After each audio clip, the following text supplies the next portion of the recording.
नमस्कार दोस्तों, फिर से आ गए हम कठोपनिषद पर और श्लोक नंबर 1.3.14। और जैसा कि देख सकते हैं, ये श्लोक आपने हर जगह देखा होगा, मंदिर में देखा होगा, धर्मशालाओं में देखा होगा, स्कूल में देखा होगा, हर जगह आपको दिखता ही है ये श्लोक। और बहुत बार टीवी में आ गया है। कभी कोई बोलता है उठो जागो और तब तक मत रुको जब तक काम सफल ना हो। क्या सच में यही मीनिंग है इसका? क्या यही बताना चाहता है श्लोक कि उठो जागो और तब तक मत रुको जब तक काम पूरा ही ना हो? है तो आज हम जानेंगे इसका रियल मीनिंग क्या है और क्या बताना चाहता है श्लोक। तो उत्तिष्ठत जाग्रत प्राप्य वरानि बोधत सुरस्य धारा निशिता दुरत्याया दुर्गम पतस्त्यक्त कवयो वदंती। अब इसका रियल मीनिंग क्या है वो जानेंगे।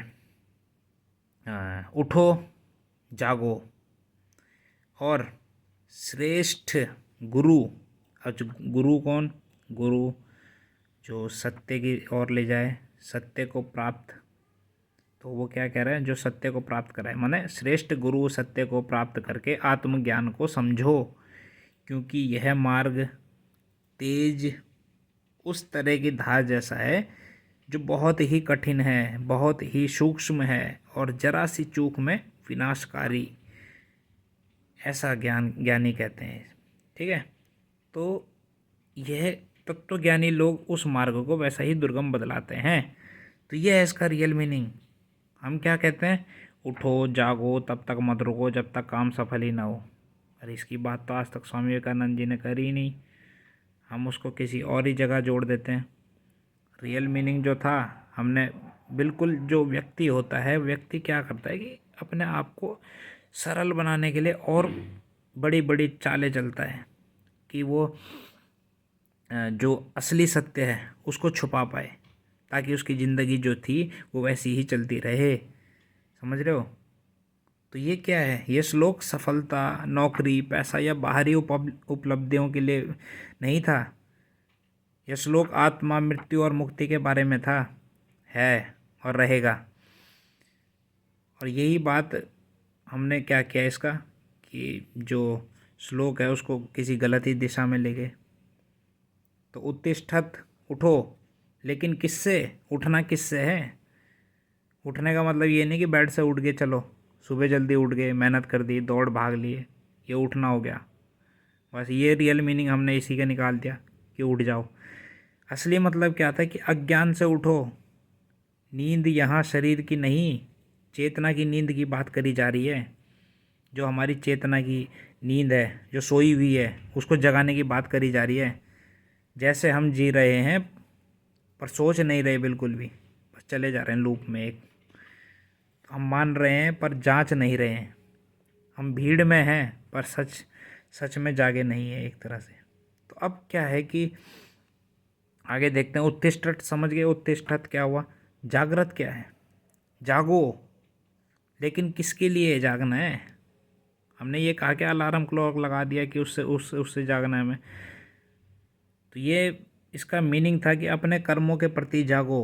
क्या कर्म कर रहे हो? मृत्यु की सच्चाई के प्रति जागो। इस भ्रम से जागो कि सब ठीक है, मैं सुरक्षित हूँ। समझो? तो ये था इसका मतलब कठोपनिषद का जो पूरा संदर्भ, नचिकेता और यमराज का जो संवाद है। मृत्यु के सामने खड़े होकर जागने की बात हो रही है। नचिकेता और यमराज का जो संवाद चल रहा है एक साथ बैठ करके। समझ रहे हो? और आगे क्या बोलते हैं? प्राप्य वरान श्रेष्ठ को पाकर। उठो जागो श्रेष्ठ को पाकर, माने वर का मतलब ये नहीं है कि सक्सेस, माने वर माने सदगुरु, सत्य, आत्मज्ञान। उपनिषद कहता है अकेले मत समझो, ईगो से मत समझो, कभी भी अहंकार मत आने दो, सही मार्गदर्शन के बिना मत चलो। समझ रहे हो? तो ये है इसका मीनिंग। अब यहाँ पे निबोधत, निबोधत माने क्या है कि गहराई से समझो। ये जानने की बात नहीं है, जीने की बात है। किताब पढ़ लेना कभी भी ये नहीं है कि आपने किताब पढ़ लिया और आप सब कुछ जान गए और फिर उसी के अहंकार में आप दूसरे लोगों के साथ एक डिबेट कर रहे हो कि मैं ही असली हूँ, मैं ही सत्य हूँ, मैं ही इसको जानता हूँ। ऐसा नहीं होता। ठीक है? तो निबोध माने जो समझ बदल दे, जो अहंकार तोड़ दे, वह है निबोध। समझ लो? तो सुरस्य धारा, सुरस्य धारा मतलब उस तरह की धार। यह श्लोक सबसे एक तरह से खतरनाक हिस्सा है।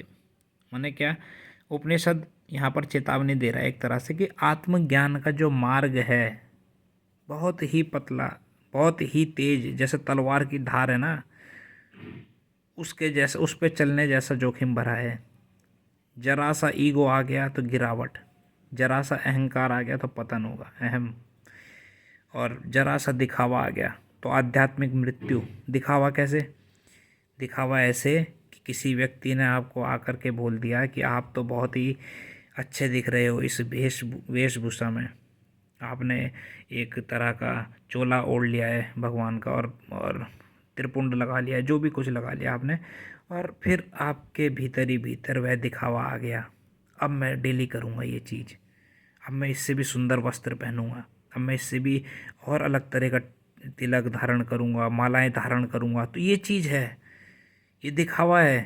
तो ये क्या करेगा? आध्यात्मिक मृत्यु हो जाएगी आपकी इस प्रकार, समझ रहे हो? तो ये चीज़ है, आत्मज्ञान का मार्ग बताया जा रहा है। इसी वजह से बोल रहे हैं कि उद्धार है, इतना भयानक मार्ग है ये आत्मज्ञान का। और दुर्ग पथा माने दुर्गम पथ, माने दुर्गम मार्ग। यह रास्ता भीड़ का नहीं है, ठीक है?